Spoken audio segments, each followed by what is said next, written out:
మోక్షం పొందులేమో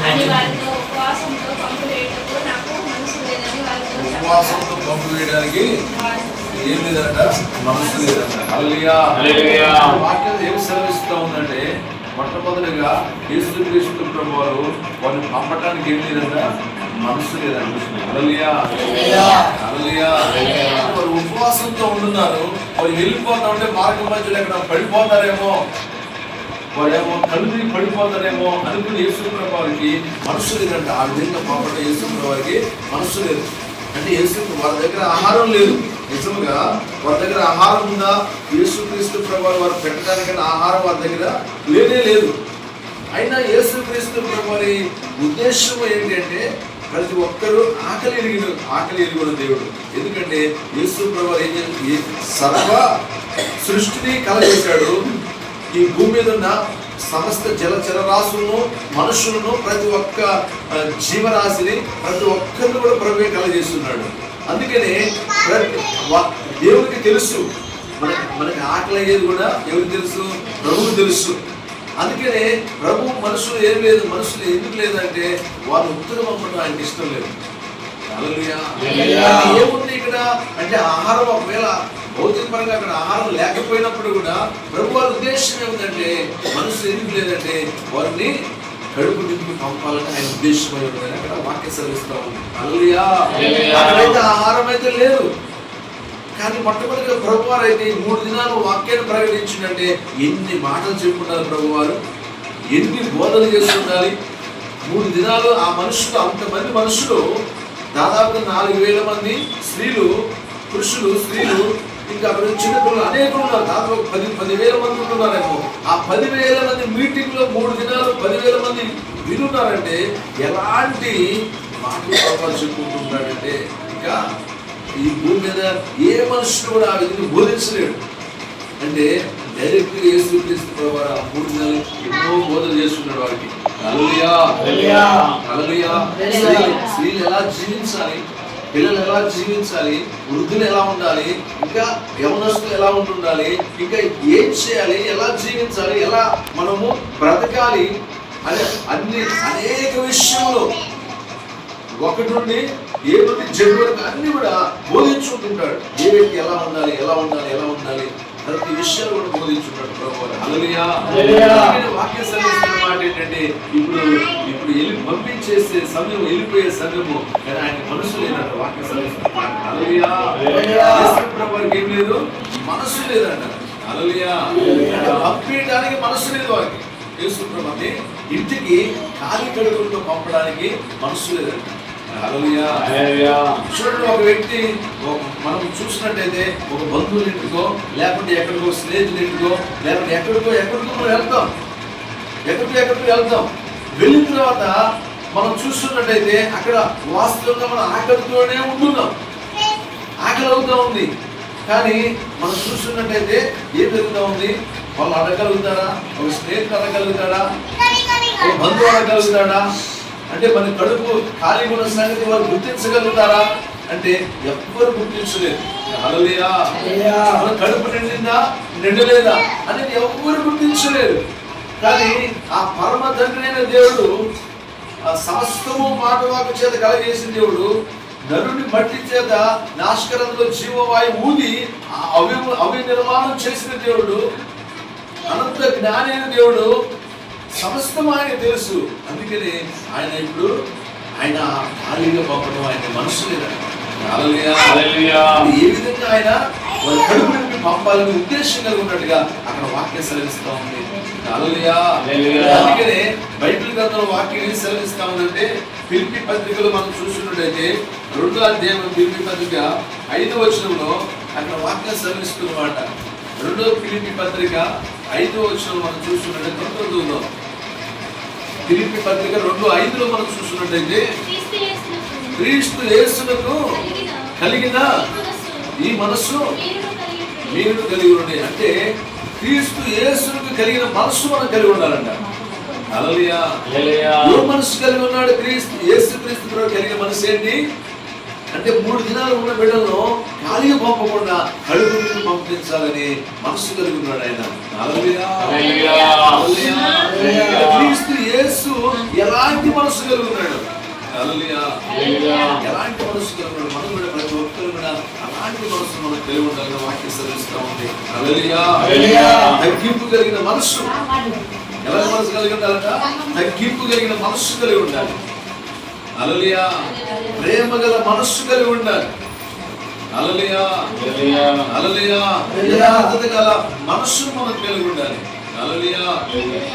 ఓపిక ఓర్పు కలిగిన మనస్సు మనం కలిగి ఉండాలి. హల్లెలూయా. హల్లెలూయా. మనము దీర్ఘశాంతం కలిగిన మనస్సును మనం కలిగి ఉండాలి ప్రతి ఒక్కరు కూడా. అందుకనే వాక్యం సెలవిస్తున్న మాట ఏంటంటే యేసుక్రీస్తు ప్రభువు ఎలాంటి మనస్సు కలిగి ఉన్నాడో మనం కూడా అలాంటి మనస్సు కలిగి ఉండాలి.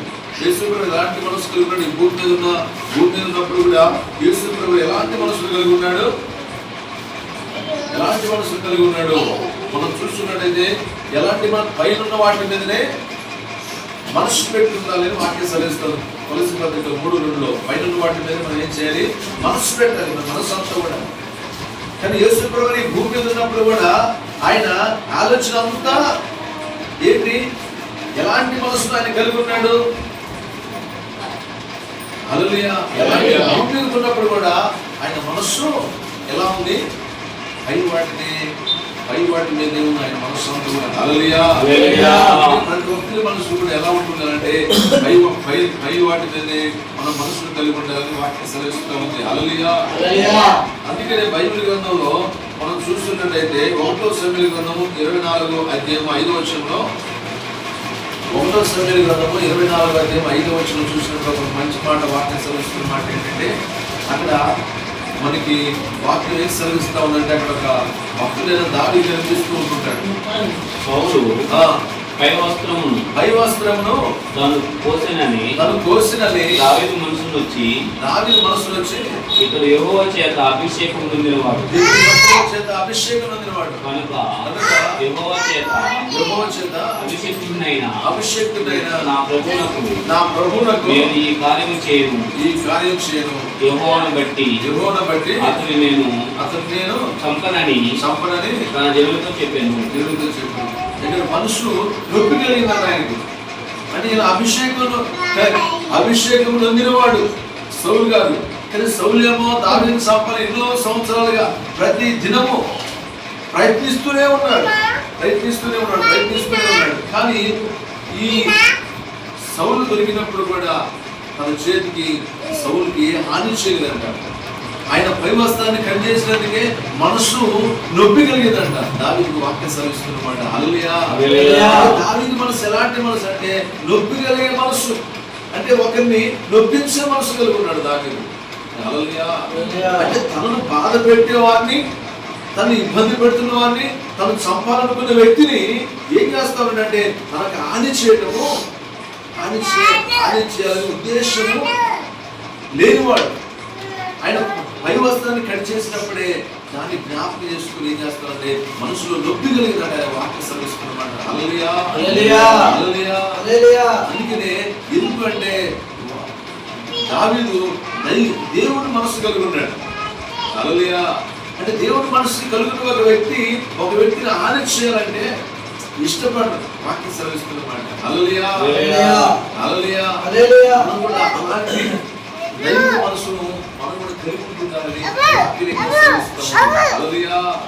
అందుకని దేవుడు ఏం చేస్తున్నాడంటే దేవుడి మనసు ఎలా ఉందంటే వీరిని ఖాళీగా ఆపడము దేవుడికి ఏంటంట ఇష్టం లేదంట. హల్లెలూయా.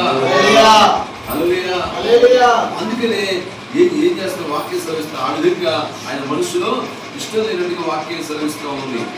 అందుకే బైబిల్ గ్రంథంలో మనం చూసుకున్నట్టయితే ద్వితోపదేశకాండము 15వ అధ్యాయం 9వ వచనంలో ద్వితోపదేశకాండము 15వ అధ్యాయము 9వ వచనం మనం చూసినట్టయితే కొలతలు చదువుతాం. ద్వితోపదేశకాండము 15:9 7వ సంవత్సరము సమీపమై ఉన్నది. చెడ్డ తలంపు నీ మనసులో కొట్టకుండా జాగ్రత్త పడమని వాక్యం సెలవిస్తుంది. హల్లెలూయా. అందుకనే ఏం చేయాలి? చెడ్డ తలంపు మనసులో కొట్టకుండానే జాగ్రత్త పడాలంట వాక్యం సెలవిస్తున్నాడు. హల్లెలూయా. అందుకనే దేవుడు వాక్యం సెలవిస్తూ ఉంది. హల్లెలూయా. ఎందుకు ఆ విధంగా అంటే వాక్యం సెలవిస్తున్న మాట ఏంటంటే ఆ చెడ్డతనం ఏం చేస్తుందంటే మనిషిని చంపివేస్తా ఉంది. హల్లెలూయా. అలాంటిది మనుషులు కొట్టొద్దని ఇక్కడ వాక్యం సెలవిస్తూ ఉంది. హల్లెలూయా. అందుకని ప్రసంగి 7:7 మనం చూస్తున్నట్టయితే ప్రసంగి గ్రంథం 7:7 వచనంలో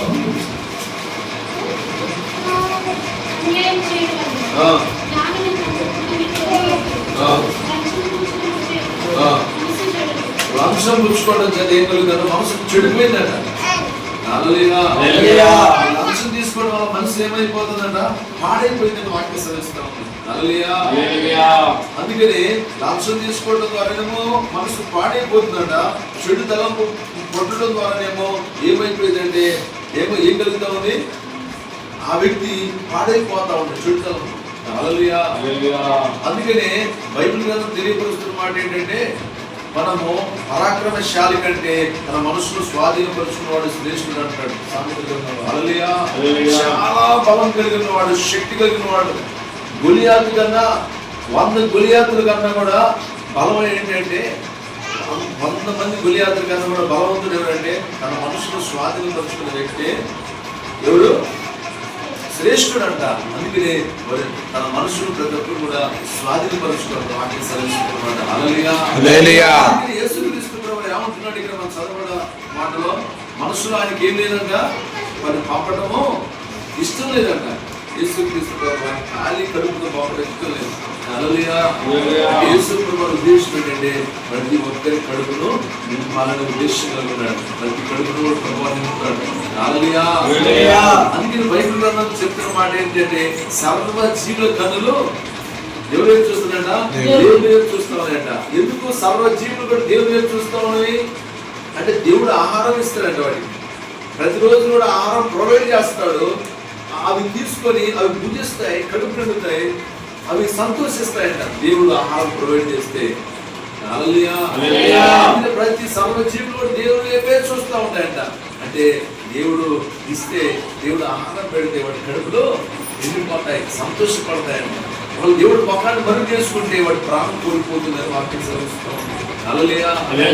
ప్రతి జీవిని కూడా పోషిస్తుంది ఎవరు? ప్రతి జీవరాశిని కూడా పోషిస్తుంది ఎవరు?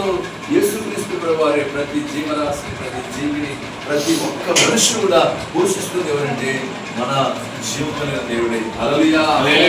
అలాంటి దేవుడే ఈ భూమి మీదకి వచ్చినప్పుడు, ఈ భూమి మీదకి వచ్చిన సమయంలో వారందరూ 3 దినాలు ఉన్న తర్వాత వాళ్ళు వెళ్ళిపోతా ఉన్నప్పుడు 3 దినాల తర్వాత ప్రభు వారికి ఎలా ఉందంటే మనసులో ఎలా ఉంది? చదవండి అమ్మా మరలా. మత్తయి సువార్త 10:32 వచనంలో కొత్తగా చదువుతాం. అంతటా యేసు తన శిష్యులను పిలిచి,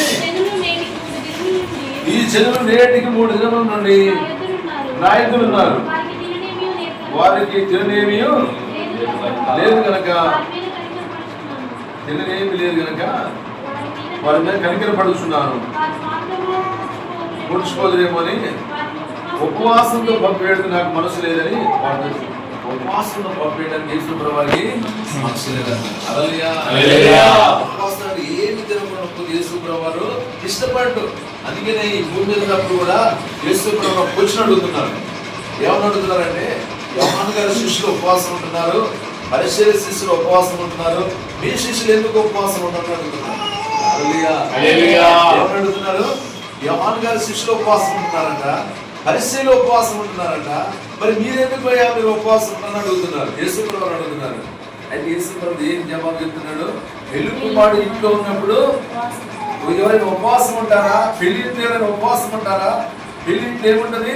ఎప్పుడు సమృద్ధమైన ఆహారం ఉంటుంది, రకరకాల వంటకాలు ఉంటుంటాయి, రకరకాలుగా మంచి శ్రేష్టమైన భోజనాలు ఉంటుంటాయి, బంధువులు వస్తారు, స్నేహితులు వస్తారు, మిత్రులు వస్తారు, ఇంకా అనేకులు వస్తూ ఉంటుంటారు. ఎందరు వచ్చినా కూడా అక్కడ ఆహారము మంచి కడుపు నిండా ఆహారం భుజించే సమయం అది.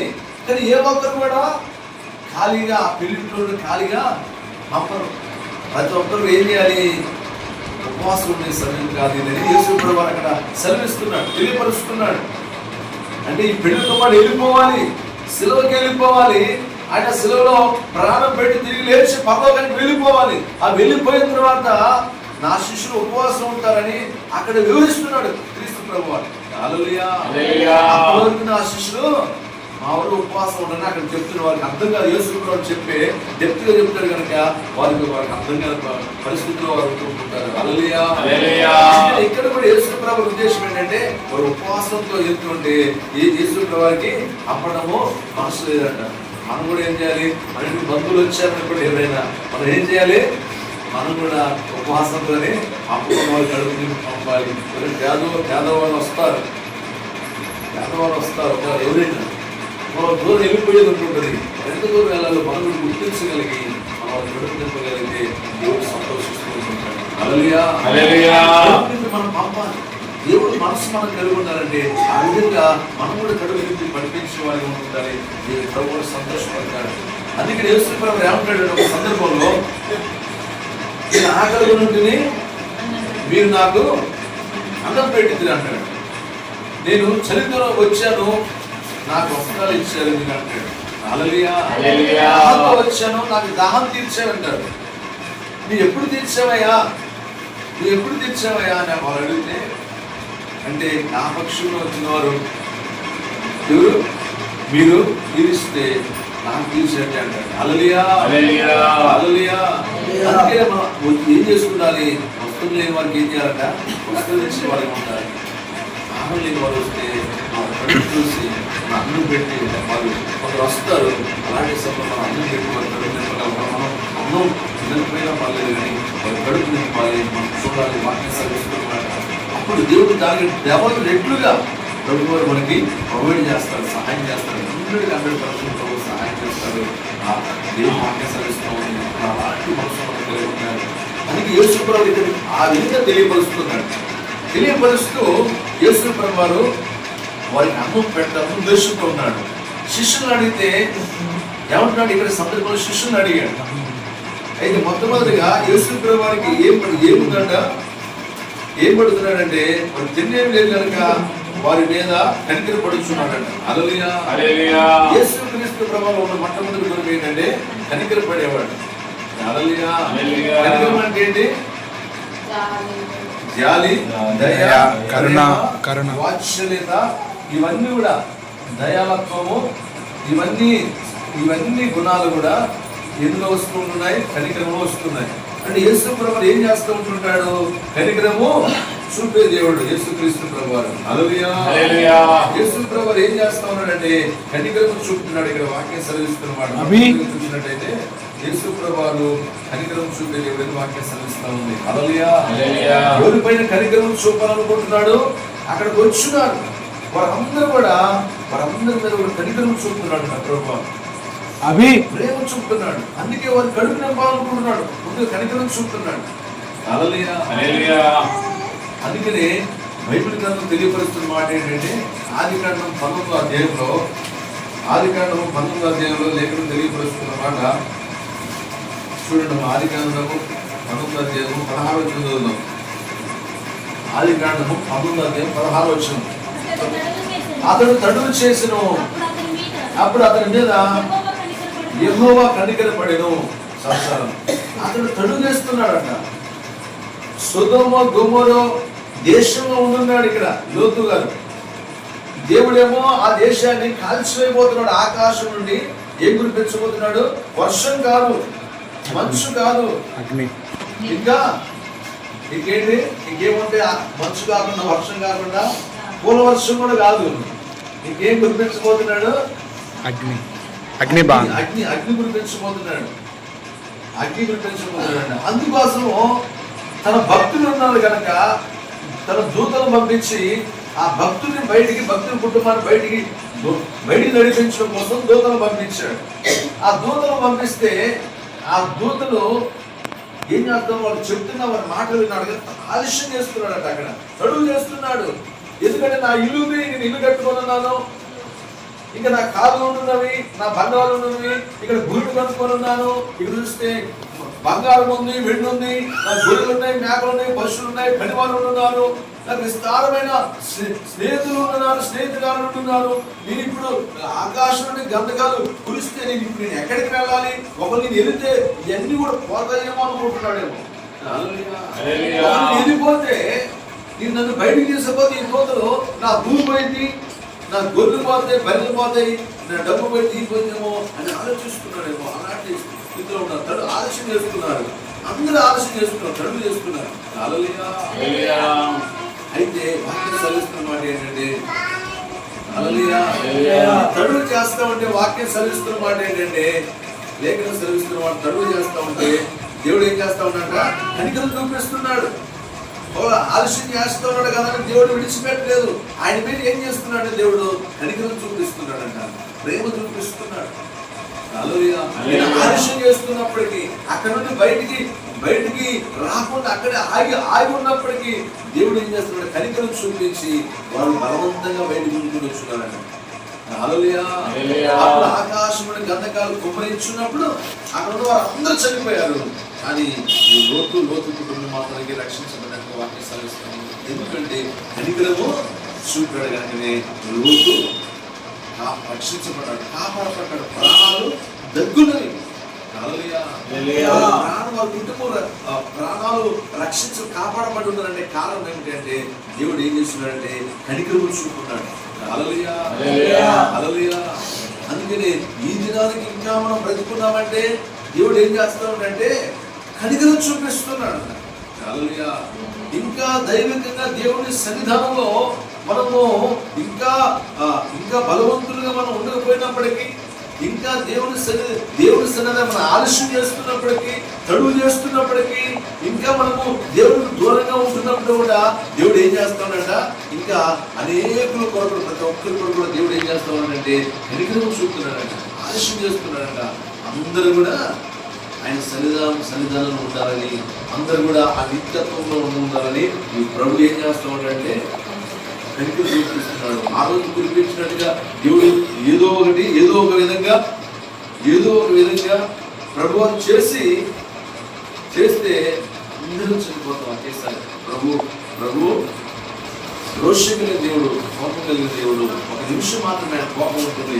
ఆయన శిక్షించదలుచుకుంటే ఈ ఒక్కరు కూడా మనము బ్రతకము. కనుక ఆయన ప్రేమ చూపిస్తున్నాడు, ఇంకా ప్రేమ చూపిస్తున్నాడు. అందుకే ఆయన ఏం చేస్తా ఉన్నాడు, ఇక్కడ కనికరం చూపిస్తున్నాడు. ఎందుకంటే మనం బయటకు రావాలి. ఏ స్థితిలో ఉన్నా ప్రభు ఏం చెప్తున్నాడంటే నువ్వు ఆ స్థితిలో నుండి బయటకు రమ్మంటున్నాడు. నువ్వు ఏ స్థితిలో ఉన్నా, నువ్వు ఎక్కడున్నా, నువ్వు ఏ స్థితిలో ఉన్నా ఆ స్థితి నుండి ప్రభు తెలియపరుస్తున్న పాఠం ఏంటంటే నువ్వు బయటకు వచ్చేసినట్టయితే దేవుడు మాట విని దేవుడు స్వరాన్ని బయటకు వస్తే నువ్వు రక్షించబడతావు, కాపాడబడతావు, నీ ప్రాణాలు దగ్గుతాయని వాక్యం సెలవిస్తా ఉంది. అందుకని ఆయన ఆలస్యం చేసినప్పటికీ ఆయన మీద కనికరం చూపించి ఏం చేస్తున్నాడంటే గుంజుకుని వెళ్ళిపోయినట్టుగా వాక్యం సెలవిస్తా ఉంది. అందుకని బైబిల్ గ్రంథంలో కూడా ఇంకా యేసు ప్రభువు వారు అనేకుల పైన కూడా కనికరం చూపించినట్టుగా వాక్య లేఖనం సెలవిస్తా ఉంది. అందుకనే లూకాసు వార్త 7వ అధ్యాయం 13వ వచనంలో అక్కడ ఒక తల్లి తన కుమారుడు చనిపోయి ఉన్నాడు, విధవరాలు కుమారుడు చనిపోతే ఆ కుమారుడు వాడి మీద పెట్టుకుని తీసుకెళ్తున్నారు. ఆ గవిని దాటపోతున్నారు వాళ్ళు. ఆ తల్లి గుండె పగిలిపోయే విధంగా ఏడుస్తూ ఉంది. ఆ ఏడుస్తున్న సందర్భంలో ప్రభు వారు ఏం చేస్తా ఉన్నాడు చదవండి. ఆమెను చూసి ఆమె ఎందుకు కనికరపడి ఏడవద్దని ఆమెతో చెప్పి దగ్గరికి వచ్చి పాడిన మట్టుగా మోచిన నిలిచాడంట. ఏమైపోయింది, ఆ పాడిని ఎప్పుడు ముట్టున్నాడో వెంటనే ఆ పాడి మీద వ్యక్తి లేచి కూర్చున్నాడు. చచ్చిపోయిన వ్యక్తి లేచి కూర్చున్నాడు, పాడి మీద వ్యక్తి. ఎందుకంటే ఆ తల్లి మీద కనికరపడ్డాడంట. మొత్తం కోల్పోయింది. నాదేవారికి ఎవరు లేరు. ఆమెకి గుండె పగిలిపోయే విధంగా తన ఏకైక కుమారుని బట్టి ఎంత రోధిస్తుందో ఆ తల్లి మనస్సును చూసినాడు ప్రభు. ఆ తల్లి మనస్సును ఎరుగుతున్నవాడు. అందుకనే ఏం చేస్తున్నాడంటే అక్కడ పాడిని ముట్టి ఆ బిడ్డను బ్రతికించాడు. ఆ తల్లికి సంతోషంగా కలగజేస్తున్నాడు. హల్లెలూయా హల్లెలూయా. ఎందుకంటే ఆ తల్లిపై కనికరం చూపించున్నాడు కనుక. హల్లెలూయా కనికరం చూపకపోతే ఎలాంటి పరిస్థితి ఉండేదో, మన బిడ్డతో ఆ కూడా చనిపోవాలనుకునేదేమో. హల్లెలూయా. కొందరు ఏం చేస్తారంటే అంత డెప్త్ గా ప్రేమ కలిగి ఉంటుంటారు తన పిల్లల పైన. అవసరమైతే వారి కోసం చనిపోయే గౌరవం. అలాంటి పరిస్థితి అంతగా ప్రేమిస్తారు, కానీ అంతగా తన కుమారుడు ప్రేమించుకుంటుంది. అందుకే ప్రభువు ఆమెను కరుణించి ఆ ఊరికి ఏం చేశాడు, కరుణించి ఆ పాడిని బట్టి బ్రతికించినట్టు వాక్యం శ్రమిస్తాం. హల్లెలూయా. అందుకని ఇక్కడ ఏం చేస్తున్నాడు, మొట్టమొదటిగా ఆ జనాలందరినీ చూసుకుని వారిపైన కనికరపడి ప్రభువు ఉద్దేశం ఏంటంటే వీరికి ఏ రకమైన భోజనము సిద్ధపరచాలి అని ప్రభు ఉద్దేశం కలుగుతున్నాడు. వారి కడుపులు నింపాలని ప్రభు ఉద్దేశం కలుగుతున్నాడు. హల్లెలూయా హల్లెలూయా హల్లెలూయా. తల్లి ఆదరించినట్టుగా నేను మేము ఆదరిస్తానంటాడు. తల్లి ఏం చేస్తా ఉంది, మనం తిన్నావా తినలేదా అని మన కళ్ళు చూస్తున్నాం. హల్లెలూయా. ఏం చేస్తా ఉంది, కళ్ళు చూస్తూ ఉంది. నువ్వు తినవా తినలేదా అని చెప్పి ఏం చేస్తా ఉంది, చూస్తూ ఉంటున్నాడు. అంతగా ప్రభు వారు కూడా తల్లి చూస్తుందేమో, చూస్తే తెలుస్తుంది దేవుడికి చూడకపోతే సమస్తము ఆయనకి మరువేది ఏమి లేదు. హల్లెలూయా. ఎంత ఆకలితో ఉన్నావు, ఎన్ని రోజుల నుంచి నువ్వు భోజనం చేయలేదు, నీ ఇంట్లో భోజనం ఉందా లేదా, నువ్వు ఎలాంటి పరిస్థితుల్లో ఉన్నావు, ఎలాంటి ఇరుకుల్లో ఉన్నావు, ఎలాంటి ఇబ్బందులో ఉన్నావు, నువ్వు ఎవరితో చెప్పకపోయినా మనుషులకు తెలియపరచకపోయినా ప్రభుకి సమస్త కలిగిన వాడు. అందుకే బైబిల్ గ్రంథంలో కూడా ఒక విధంగా ఒక తల్లి ఉంది. చివరికి ఆమెకి ఏముంది ఆహారం అంటే ఒక రొట్టె, చిన్న రొట్టె చేసుకొని కట్టుకుని ఏరుకుంటుంది. ఇక చచ్చిపోదాం అనుకుంది. మన కుమారుడు ఆమె తిని చచ్చిపోవాలనుకున్నారు, అదే ఆహారం అదే లేదు. అయితే ప్రభువు అది చూశాడు, ప్రవక్తను పంపించాడు. వారందరికీ దేవుడు ప్రవక్త మాట వారు విన్నారు. మొదటి అప్పము ప్రవక్తకి ఇచ్చున్నారు. వెంటనే ఆ 3 సంవత్సరాలు కూడా ఆమె ముట్టలో ఉన్న పిండి అయిపోలేదు, గుడిలో ఉన్న నూనె అయిపోలేదు. మాట సెలవుస్తున్నాను. ఎవరు ప్రొవైడ్ చేశారు ఈ నూనె కానీ ఈ చూసినట్టు పిండి కానీ ఎవరు ప్రొవైడ్ చేస్తున్నారు? యేసయ్యే ప్రొవైడ్ చేస్తున్నారు. హల్లెలూయా. ఎలా ఊరుతుంది పిండి, ఎలా నూనె ఊరుతుంది అంటే దేవుడు మన గింజలు భూమిలో వేయాలి కదా. మనం ఏమనుకున్నాం, ఈ గింజ భూమిలో వేస్తేనే ఆ భూమిలో ఆ గింజ చనిపోయిన తర్వాత ఆ మొక్క పెరిగి కొంతకాలం 2 నెలలు 3 నెలలు అవి మళ్ళీ కాయలు కాసి పక్వానికి వచ్చి వాటిని తీసుకొని పిండి పెట్టిస్తేనే పిండి వస్తుంది అనుకుంటాం. మనం ఆ విధంగా వస్తేనే పిండి వస్తుంది అనుకుంటాం. ఎవరు చెట్లను కలగజేసింది, ఎవరు చెట్లు కలుగు కాకంటే కలిగాయి, పక్షులు కలుగులు కాకంటే కలిగాయి, పక్షులు జీవరాశులు కలుగులు కాకంటే కలిగాయి, అన్ని కలిగాయి. మరి అవి కలిగినప్పుడు ఎలా ఉన్నాయి? కోళ్ళు కలిగి ఉన్నాయి. ఎలా ఉన్నాయి? 1 year కోళ్ళు కలిగినాయేమో, 2 సంవత్సరాలు కోళ్ళు పరుగు కలగజేసాడేమో. ఆ కోళ్ళు కలిగినప్పుడు అలా కలిగి ఉన్నాయి, పక్షులు కలిగినప్పుడు అలా కలిగి ఉన్నాయి. ఆదాము గారు కలిగినప్పుడు ఎలా ఉన్నాడు? బాలుడిగా చేయలేదు ఆదాము గారిని. ఆదాము గారు బాలుడిగా ప్రభువారు చేయలేదు. ఒక గర్భంలో వచ్చిన బిడ్డ వల్లే ఆదాము గారు ఆ విధంగా చేయలేదు ప్రభువారు. హల్లెలూయా. అంటే ఆదాముకి ఏం తెలియదంట, బాల్యం తెలియదు ఆదాము గారికి. అమ్మమ్మ గారికి కూడా బాల్యం తెలియదు. మనం ఏమనుకుంటాం, బాల్య జీవితము చాలా బాగుంటుంది అనుకుంటాం. ఆ బాల్య జీవితం మాకు చాలా బాగుంది, ఈ పెళ్ళిళ్ళు అయిపోయినాయి, ఈ పెళ్ళిళ్ళు ఏంటి, ఈ పిల్లలు ఏంటి, ఈ కుటుంబం ఏంటి, ఈ భారం ఏంటి, బయలుదేరిపోతున్నాం. ఆ తొలి దినాలని ఆ చిన్నతనంలోనే చాలా హాయిగా ఉంది, చాలా సరదాగా ఉంది, మంచిగా ఉంది, జాలీగా ఉంది అని మనం ఎంతో ఆ దినాలు గుర్తు తెచ్చుకుని సంతోషపడుతూ ఉంటుంటాం. ప్రతి ఒక్కరు కూడా ఆ దినాలు జ్ఞాపకం చేసుకుంటాం. అవే బాగున్నాయి. ఇప్పుడేంటి ఇంత శ్రమ పడుతున్నా, ఇంత కష్టపడుతున్నా, ఇంత ఈ రకంగా ఉంటున్నప్పుడు కూడా ఇంకా నాకు ఇంకా అన్ని కొరతలే ఉంటున్నాయి, సమస్యలు వస్తున్నాయి, ఏంటి సమస్యలు అని చెప్పి ప్రతి ఒక్కరు కూడా ఆలోచిస్తుంటుంటాం. ఆనందం గారు అలా ఆలోచించడానికి ఆనందం గారికి ఏం లేదు, బాల్యం లేదు. నీకు నాకు మనకి అందరికి బాల్యం ఉంది, యవ్వనం ఉంది, వృద్ధాప్యం ఉంది, కానీ ఆనందం గారికి ఏం లేదంటే బాల్యము లేదు. అందుకే దేవుడు వారిని కలగజేసినప్పుడే ఆ విధంగా కలగజేస్తున్నాడు. అదే రకంగా ఆ విధంగా కలగజేసిన దేవుడు ఇప్పుడు చూసినట్టయితే ఏం చేస్తాడు, పిండే ఉడికే విధంగా చేస్తున్నాడంట. హల్లెలూయా. అంటే ఏం లేదు, కాయలు అవసరం లేదు, ఆ పిండినే ఉడిక చేస్తున్నాడు ప్రభు. ఏదైనా చేయగలుగుతాడు, నూనెనే ఉడిక చేయగలుగుతాడు. హల్లెలూయా. మనం ఏమనుకుంటాం, కాయ శనగలో కాయలో తీసుకొచ్చి ఆయిల్లో పెడితేనేమో ఆయిల్ వస్తుందేమో అనుకుంటున్నాం. అది ప్రభుకి ఏమీ అవసరం లేదు. హల్లెలూయా. అన్ని ప్రొవైడ్ చేయగలుగుతాడు.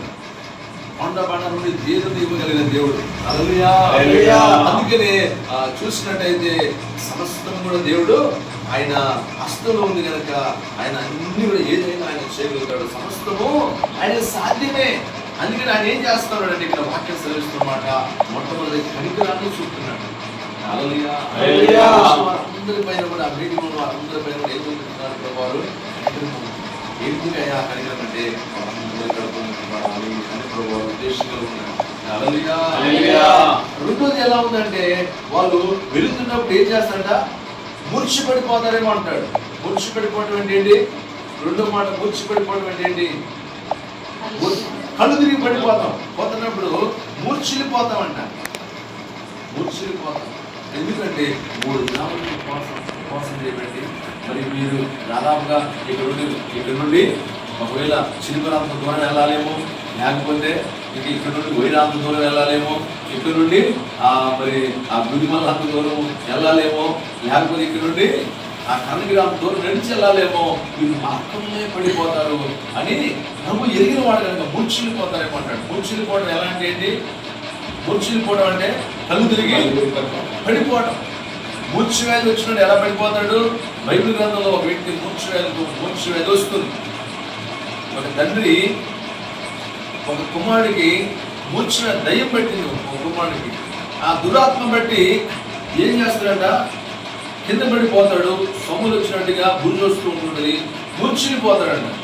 మూర్ఛ వ్యాధి అందుకు వచ్చినట్టు ఉంటుంటాడు. హల్లెలూయా. కానీ ఎవరి దగ్గర తీసుకొచ్చిన శిష్యుల దగ్గర తీసుకొచ్చిన శిష్యులు బాగా చేయలే ఆ మూర్ఛ వ్యాధి కలిగిన వ్యక్తిని. మూర్ఛ వ్యాధి కలిగిన వ్యక్తిని బాగు చేయలే, దయ్యం పట్టింది, బాగు చేయలేకపోయారు. కానీ యేసుక్రీస్తు ప్రభు దగ్గరికి వస్తే యేసుక్రీస్తు ప్రభు ఏం చేశాడు, ఆ మూర్ఛ వ్యాధి కలిగిన వ్యక్తిని, ఆ నీళ్ళలో పడే వ్యక్తిని, నిప్పుల్లో పడే వ్యక్తిని, ఇంకా చూసినట్టయితే ఆ సొమ్మలు వచ్చినట్టుగా బురుజుగారే వ్యక్తిని, ఇంకా పడిపోతే చచ్చినట్టు పడి ఉండే వ్యక్తిని, చెవిటి దయ్యం మూడు దయ్యం పట్టిన ఆ వ్యక్తిని చూసినట్టయితే ఇప్పుడు బాగు చేయలేకపోయాడు. కానీ యేసుక్రీస్తు ప్రభు ఏం చేశాడు, ఆ మూర్ఛ వ్యాధి కలిగిన వ్యక్తిని స్వస్థపరిచాడు. హల్లెలూయా. దయ్యాలను ప్రారంభోయాడు. వెంటనే వాడు కిందపడి మూర్ఛ వ్యాధి వచ్చినోడు పడిపోయాడు. ప్రభువారు మళ్ళా వాడి పైన కనికరపడి ఆ చేయి పట్టుకోమని లేవనెత్తినట్టు వాక్యం సెలవిస్తా ఉంది. హల్లెలూయా. లేవనెత్తి తన తండ్రికి అప్పగించినట్టుగా వాక్యం సెలవిస్తా ఉంది. హల్లెలూయా. అందుకనే యేసు ప్రభువారు మూర్ఛ వ్యాధి కలిగిన వ్యక్తిని కూడా బాగుపరిచాడు. అందుకనే ఆ మూర్ఛ వ్యాధి యేసు ప్రభువారికి తెలుసు. అందుకనే మూర్ఛిల్లిపోతారేమో అంటే తిండి లేకుండా పోతే ఒక్కోసారి కళ్ళు తిరిగి పడిపోతారు. బైబిల్ గ్రంథంలో కూడా 1వ సమూయేలు గ్రంథంలో 30వ అధ్యాయంలో ఒక వ్యక్తి అదే విధంగా పడిపోతాడు. బైబిల్ గ్రంథం తెలియబోతున్నమాట. 1వ సమూయేలు గ్రంథంలో మనం చూసినట్టయితే 30వ అధ్యాయంలో 1వ సమూయేలు గ్రంథం 30వ అధ్యాయం 1వ సమూయేలు గ్రంథం 30వ అధ్యాయము దొరికినాను. 1వ సమూయేలు గ్రంథము 30వ అధ్యాయం 11వ వచనం. దావీదును 400 మందిను ఇంకా తరుముచు పోయిరు గాని ఆ 200 మంది అలసటపడి బెసోరు వాగు దాటలేక ఆగిరి. ఆ 400 మంది పోచుండగా పొలంలో ఒక ఐగుప్తీయుడు కనపడి వారు దావీదునొద్దకు వాణ్ణి తీసుకొచ్చి వాడు 3 రాత్రి మగళ్ళు అన్నపానము లేని వాడై తెలుసుకొని వానికి భోజనం పెట్టి దాహం ఇచ్చి అందూరపు అడలోని ముక్కను 2 ద్రాక్ష గలను వానికి ఇచ్చింది. ఈ వ్యక్తి ఎట్లా పడిపోయాడంట, మర్చిపోయాడు. అంటే ఈ వ్యక్తి ఎవరు? ఐగుప్తుడు. అంటే దావీదు సౌలు తరుగుతా ఉంటే ఫిలిస్తీన్ దేశానికి వస్తే, ఫిలిస్తీన్ దేశంలో ఆ రాజుగారు సిరాగు అనే ఒక ప్రాంతంలో స్థలాన్ని ఇస్తాడు వారికి. 600 మంది దావీదు సైన్యము, వారి భార్యలు, పిల్లలు ఉండటానికి. అయితే ఈ లోపే ఆకిష్ రాజుతో యుద్ధానికి వెళ్ళాలనుకుంటే సర్దార్లు వద్దంటే ఆగిపోతారు. ఆగిపోయి వాళ్ళు వెనక్కి వచ్చేసరికి ఈ దావీదు గుడారాల పైన పడి అందరు భార్యలను, పిల్లలను, అక్కడున్న 600 మంది వారి భార్యలు, పిల్లలు అందరూ ఎత్తుకొని పోతారు. ఆ గుడారాలు కూడా కాల్ చేస్తారు. కాల్ చేసిన సమయంలో వాళ్ళందరూ వచ్చి చూసుకునేసరికి వారు మామూలు ఏడుపు కాదు, ఎంతో దుఃఖం, ఎంతో బాధ, భయంకరమైన పరిస్థితి. ఇప్పుడు కనీసము నేడు లేని పరిస్థితి, తినడానికి ఆహారం లేని పరిస్థితి. వాళ్ళు ముందేమో పురుగు దేశంలో ఉంటున్నారు, సమస్తము కోల్పోయినారు. చూడు, భార్యలు కూడా ఎత్తపోయారు, పిల్లలు ఎత్తపోయారు, వాళ్ళకున్న ధర్మం అన్ని ఎత్తుకోలిపోయారు. ఏం చేయాలి అర్థం కావట్లేదు. అలాంటి సమయంలో దేవుడిని అడిగితే దేవుడు తరువు దొరుకుతాడు అన్నాడు దావీదు. తరుగుతా ఉన్నప్పుడు చివరకు ఒక ఐగుప్తుడు పడిపోయి ఉన్నాడంట. పడిపోయి ఉంటే ఐగుప్తుని దావీదు దగ్గర తీసుకొస్తే ఏం చేశారు? ముందు వాడికి ఆహారం పెట్టారు, దాహం ఇచ్చారు. ఇచ్చిన తర్వాత వాడు ఏమైపోయాడట? అందరూ పాడలు తిన్న తర్వాత తెప్పరిల్లాడంట వాడు. హల్లెలూయా. ప్రాణం తెప్పరిల్లి, ప్రాణం పోయిన ప్రాణము, కూర్చునిపోయిన ప్రాణము మరలా ప్రాణం వచ్చినట్టు వాడికి అయింది. అయితే అప్పుడు దావీదు అడుగుతున్నాడు. దావీదుని అడుగుతుంటే దావీదుతో ప్రాముఖ్యం చేయించుకుంటాడు ఆ వ్యక్తి. ఏమంటాడంటే, అయ్యా నేను వాళ్ళ స్థావరాలు చూపిస్తాను, శత్రు స్థావరాలు, నన్ను వాళ్ళకి అప్పగించవద్దు, నేను బానిసగా నన్ను పట్టుకొచ్చున్నారు, కానీ నేను మీతోనే ఉంటాను అని చెప్పంటే దావీదు ఒప్పుకుంటాడు.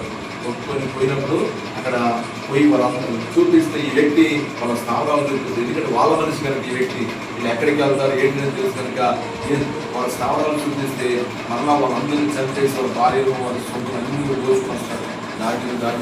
హల్లెలూయా. అంటే అక్కడ దావీదు ఇక్కడ ఈ విధంగా వాటిని కాపాడుకోవడానికి ముందుగా దావీదు చేసిన పని ఏంటంటే, అంత భయంకరమైన పరిస్థితి ఉంటే ఈ పడిపోయిన వ్యక్తిని తనతో ఉన్నవారు వదిలిపెట్టిపోయి ఉన్నారు. తనతో పాటు ఈ ఎత్తుకోవడానికి వచ్చిన వాళ్ళు తనతో పాటు ఉన్న సైన్యం వదిలేసిపోయింది. వీడి వల్ల మాకు ఉపయోగం ఉంది, వీడు పరిగెత్తలేకపోతున్నాడు, రాలేకపోతున్నాడు, సచ్చిండి అని వాళ్ళు వదిలిపెట్టిపోయారు. కానీ దావీదు దేవుడు ప్రేమ కలిగిన వ్యక్తి కనుక అలాంటి సమయంలో వాడు ప్రజలను ఆహారం పెట్టి ఇంకా నీళ్ళు ఇచ్చి వాడికి ఇచ్చినప్పుడు ప్రాణం చెప్పడినట్టు వాటిని సెలవుస్తా ఉంది. హల్లెలూయా. మూర్ఛలో పోయిన వ్యక్తి మరలా ప్రాణం వచ్చింది. ఆయన సహాయం చేశారు కనుక దావీదు దేవుని మనసు కలిగిన సహాయం చేశారు కనుక ఆయన ఏం చేశాడంటే దేవుడు విజయాన్ని ఇచ్చినట్టు. హల్లెలూయా. వాడు కూడా 3 దినాలు 3 రాత్రులు 3 పౌరులు అన్నా లేదా వాడు కూడా అక్కడ వాక్యం సెలవిస్తున్నాడు. హల్లెలూయా. అందుకే ఇక్కడ మనం చూసినట్టయితే కనికర పడుతున్నాడు దేవుడు. మూర్ఛలు పోతారు అని తెలియపరుస్తున్నాడు. వాడు ఒక్కగా పంపడానికి దేవుడికి ఏం లేదు, మనసు లేదు. మనం కూడా ఇప్పుడు ప్రభు సంఘానికి వచ్చిన మనల్ని కూడా దేవుడు ఒత్తగా పంపడానికి దేవుడు మనసు లేదు. ఎందరు ఉన్నారు దేవుని ఆలయంకి వచ్చేవాళ్ళు? వాళ్ళందరూ రాలేదు. మనము ప్రేమించున్నాం, దేవుని సంఘానికి వచ్చున్నాం, ఈ ఉపవాస ప్రార్థనలో పాల్గొన్న మనము దేవుడు వెళ్ళేటప్పుడు ఒత్తగా ఏం చేస్తాడు? ఒత్తగా మనం కాపాడు. హల్లెలూయా. దేవుడు ఒత్తగా పంపడు. అందుకనే ప్రభువారు ఆ 3 దినాలు ఉన్న తర్వాత ఆత్మీయ జీవితంలో శక్తివంతుగా ఉన్న ఆత్మలో ఇప్పుడు ఏంటంటే భౌతిక పరంగా కూడా వారు శక్తివంతుడు కావాలి అని చెప్పి ప్రభువారు వారి కడుపు చూస్తున్నారు. హల్లెలూయా. అందుకని దేవుడు ప్రభువారు ఏం చేస్తున్నాడు? మన్ని ఖాళీగా పంపడు. హల్లెలూయా. దీనిన ప్రతి ఒక్కరిపై, ప్రతి ఒక్క కుటుంబంపై కూడా ఉంచుతాడు. హల్లెలూయా. దేవుని హస్తం ప్రతి ఒక్కరు కూడా ప్రభువారు తోడుస్తాడు. దేవుడు ఎవరిని మర్చిపోడు, మన ప్రయాసను ప్రభు మర్చిపోడు. హల్లెలూయా. అందుకని ఇక్కడ ఏం చేస్తా ఉన్నాడంటే మన ఉత్తు పంపడం దేవుడికి మనసు లేదు. అందుకని అడుగుతున్నాడు, నీ అంత ఏమైనా ఉన్నాయా అని అడుగుతున్నాడు.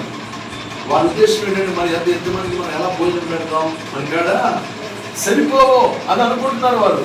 ముందు మీ కాడ ఏముండదు ఏంటంటే వారు ఏం తెచ్చారంట, 7 రొట్టెలు, ఇక్కడ తెచ్చింది 7 రొట్టెలు, కొన్ని చిన్న చేపలు తెచ్చారంట. తెస్తే వాటిని తీసుకొచ్చి ఇవ్వగానే వారందరూ కూర్చోబెట్టారు. ముందుగానే పంతులు అందరూ కూర్చోబెట్టారు. అందరూ కూర్చోబెట్టారు. అక్కడ భోజనాలు వండలేరు, బియ్యం లేవు, ఆ పొయ్యి రాళ్ళు లేవు, మంటలు లేవు, స్టవ్ లేవు, గ్యాస్ పొయ్యిలు ఏమి, కట్టెలు లేవు, వంట చేస్తూ లేడు, కూరగాయలు పోసేవారు లేడు, సప్లై లేడు, ఎవరు లేదు. లేదు ప్రభుత్వం ఏం చేస్తావు, కూర్చోబెట్టాను అన్నాడు. ఆ గడికి మీద కూర్చోబెట్టాడు. అందరూ వరుసగా కూర్చోబెట్టాడు. వాడు ఏమనుకోవాలి కూర్చోబెట్టినప్పుడు? అప్పటికే 3 దినాల వరకు ఏం లేదు, భోజనం లేదు. 3 దినాలు అయిపోయింది. ఇప్పుడు కూర్చోండి అన్నాడు. కూర్చోబెట్టిన వాడికి ఏం కావాలి, భోజనం కావాలి. యేసు ప్రభువు ఏమంటున్నాడు, మొట్టమొదటి అద్భుతం చేసినప్పుడు వాళ్ళందరికీ ఏం చేస్తాడు, ఆ రాతి బాణంలో నీళ్ళు నింపమన్నాడు. నింపిన తర్వాత ఇప్పుడు సప్లై చేయండి అంటాడు. పంపించారు. వాళ్ళు పోసేయమంటున్నాడు. మరి ఏం చేయాలి? ఈ నీళ్లు పోస్తే వాళ్ళు ఊరుకుంటారా? నీళ్లు పోస్తే ఊరుకుంటారు పెళ్లిలో? అసలే యూదా సాంప్రదాయం ప్రకారము అసలే ద్రాక్షరసం పోయకపోతే సరిపోతే పెళ్లి ఆగిపోయిందంట. ఇంకా నీళ్లు పోస్తే ఇంకెంత భయంకరమైన పరిస్థితితో. కానీ ప్రభు మాట విని ఎవరైతే నీళ్లు పోసారు, ఆ నీళ్ళేమో ఏమైపోయినవి, వారి గ్లాసుల్లోకి వెళ్ళిపోయేసరికి ద్రాక్షరసంగా మార్చబడ్డాయి. వారు తాగేసరికి భయంకరమైన రుచి వచ్చిందంట. నీళ్లు రుచి రావడం ఏంటి? అంతకుముందు మంచి ద్రాక్షరసం పోసారు, కానీ ఆ ద్రాక్షరసం ఏమైపోయిందంట. ఆ ద్రాక్షరసం ఏమైపోయింది ఇప్పుడు వాళ్ళకి ఏమి, అంతకుముందు తాగిన ద్రాక్షరసంగానే వాళ్ళకి అనిపించలేదంట. ఈ నీళ్లు మామూలు రుచి లేవంట. ఈ భూ ప్రపంచంలో ఇన్ని ద్రాక్షరసాలు, ఈ ప్రపంచంలో ఇన్ని సంవత్సరాలు ద్రాక్షరసం చేస్తూనే ఉన్నారు, కానీ అంత రుచి ఎక్కడ కూడా దొరుకుండదు. ఆ ప్రభు నీళ్ళను ప్రభు చేతులకు ఆ నీళ్ళు వెళ్ళిపోయి ద్రాక్షరసంగా మార్చబడింది. ఇప్పుడు ఇక్కడ మనం చూసినట్టయితే యేసయ్య చేతులకు ఏమి వెళ్ళిపోయాయి, రొట్టెలు చేపలు వెళ్ళిపోయాయి. ప్రభు ఏం చేశాడంట, కృతజ్ఞతాస్తుతులు తండ్రికి చెల్లించి థ్యాంక్స్ చెప్పాడు. ఏం చేయాలి, మనం కూడా ఏం చేయాలి? ప్రభు మనకి ఈరోజు భోజనం ఇచ్చాడు, ప్రభు ఏం చేయాలి, ప్రభుకి థ్యాంక్స్ చెప్పాలి. అయ్యా అందరికీ ఆహారం లేదు, అందరికీ దొరకట్లేదు ప్రభు, ఈ శ్రేష్టమైన మాంసం ఇచ్చావు, ఈ శ్రేష్టమైన ఏమిచ్చావు, భోజనం ఇచ్చావు, శ్రేష్టమైన భోజనము, శ్రేష్టమైనవి ఈ బిర్యానీ ఇచ్చావు, శ్రేష్టమైన ఈ పలహారం ఇచ్చావు అని దేవుడికి కృతజ్ఞత చెల్లించాలి. చెల్లించకుండానే ఏం చేస్తాం మనము, చెల్లించకుండానే మరొకరు తినాలనుకుంటాం, అలాగే నోట్లు వేసుకుంటాం. నోట్లు వేసుకున్న తర్వాత ఒక నోట్లు నవ్వేందుకు గుర్తుంది చేసుకోలేదు ఏమనుకుంటాం, ఏం కాదు థ్యాంక్స్ చెప్పాలి దేవుడికి. ప్రభు మీకే కృతజ్ఞతాస్తుతులు, థ్యాంక్స్ దేవుడు చెప్తే దేవుడు సంతోషిస్తాడు. ఈరోజు మాసం ఇచ్చాడు, రేపు ఇంకోటి మంచిది ఇస్తాడు. నేను దేవుడు ఇచ్చింది, దేవుడు థ్యాంక్స్ చెప్తే దేవుడు ఏం చేస్తాడు, మంచి అద్భుతాలు చేస్తాడు. అరిగిపోతాయి, కడుపులో వెళ్ళిన తర్వాత అరిగిపోతాయి, లేకపోతే రాళ్ళకు మారిపోతే లోపలికి వెళ్ళిపోయిన తర్వాత నీకు అడగదు అసలు అడగదు. ఎందుకు? ప్రభు థ్యాంక్స్ చెప్పలేదు. దేవుడు ఇచ్చాడు నీ కడుపు, నీకు దేవుడు ఎందుకు ఇచ్చాడు, నీ కడుపు నింపాలని ఇచ్చాడు. అందరికి ఇస్తాడు ప్రభు వారు. ఆ ఇశ్రాయేలు కూడా అది టన్నులు పూరీలు పెట్టలించున్నాడు, మాంసం ఇచ్చాడు. అదే రకంగా దేవుడు మనకిస్తాడు, అందిస్తాడు ప్రభు. అని మనం ఏం చేయాలంటే థ్యాంక్స్ చెప్పే వరకు కృతజ్ఞత చెప్పాలి. ఆయన కృతజ్ఞతాస్తుతులు చెల్లించి అవి విరిచాడు, విరిచి శిష్యులకి ఇచ్చాడండి. హల్లెలూయా. విరిచాడు, విరిచిన తర్వాత ఎవరికి ఇచ్చాడు, శిష్యులకి ఇచ్చాడు. యేసు ప్రభువు చేతులకు పోయిన విరవబడ్డాయి. విరవబడిన తర్వాత శిష్యులకి ఇచ్చిన తర్వాత వాళ్ళందరూ పనిచేశారు. అందరు దినంగా ఇంక 7 గంపలు మిగిలి ఉన్నాయంట. వాక్యం చదువుతున్నమాట తృప్తిగా తిన్నారంట, ఇష్టం వచ్చినట్టు తిన్నారంట. ఇంకా ఎన్ని మిగిలినాయి, 7 గంపలు మిగిలినాయండి. ఇక్కడ వాక్యం చదువుతున్నమాట. హల్లెలూయా. అంటే మనం కూడా విరవబడాలంట. వాక్యం చదువుతున్నమాట యేసే చేతిలో ఉండి మనం కూడా విరవబడాలి.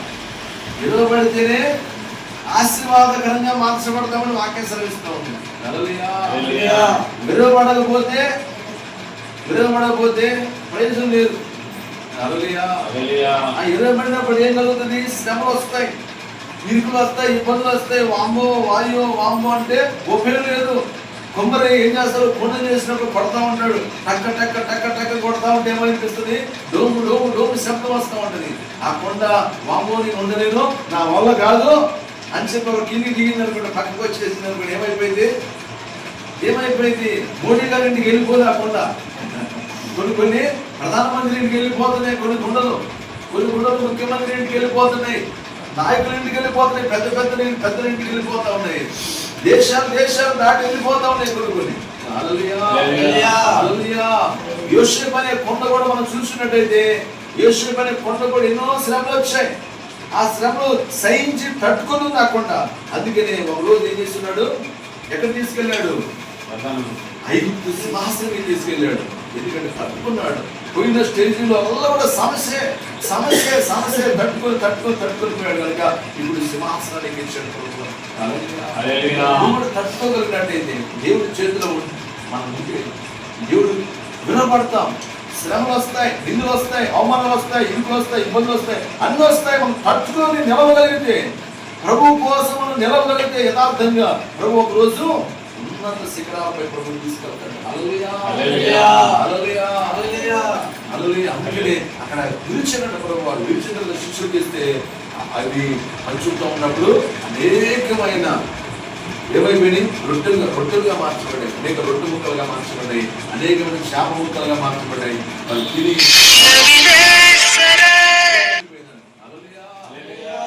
కడుపు నిండిపోయింది.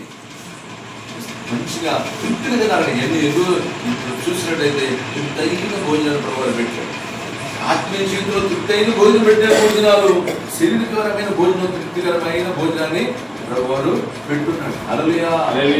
ఆత్మలో వాడు బలవంతులు చేశాడు, శరీరం విషయంలో కూడా బలవంతులుగా చేసి మంచి శ్రేష్టమైన ఆహారం పెట్టి వారందరూ కూడా వారి గృహాలను ప్రభువారు పంపించున్నాడు. హల్లెలూయా.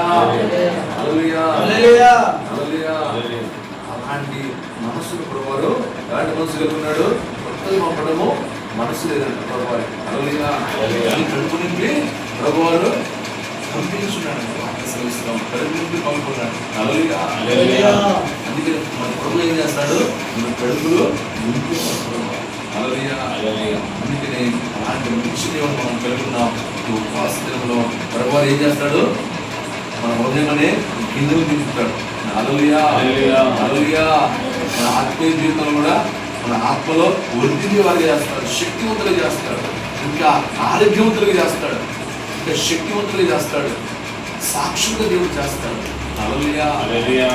ఇంకా దేవుడు మరి పైన కనికరాన్ని చూపుతాడు.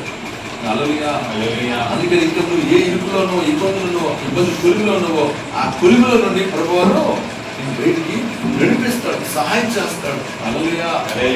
నీ స్థితిని చూసే దేవుడు, నీ ప్రతి పరిస్థితి ఎరిగిన దేవుడు, ఎన్నడూ విడిచిపెట్టాడు. పర్వతంలో తొలగిన బిడ్డలు గది తప్పినప్పుడు ఎన్నడూ కూడా ప్రభువారు మర్చిపోడు.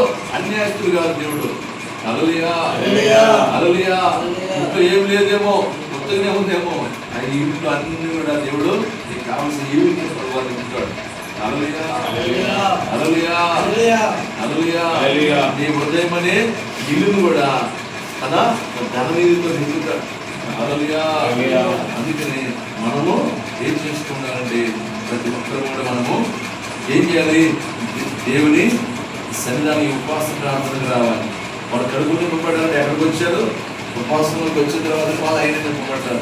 మనం కూడా నింపబడాలంటే ఈ ఉపవాస ప్రార్థన ఈ 40 దినాలు కూడా ప్రతి రోజు మనం పాల్గొనగలగాలి. వారు మరి ఏం చేస్తాడు, ఆత్మలో నింపుతాడు. తర్వాత భౌతిక పరంగా కూడా శక్తివంతులుగా, బలవంతులుగా, జ్ఞానవంతులుగా, ఐశ్వర్యవంతులుగా అన్ని విషయాలు కూడా దీనికరంగా వారు చేస్తూ ఉంటాడు. ఏ కొత్త లేకుండా సమస్త సకలము సమకూరుస్తాడు. ఈ చిన్న మాట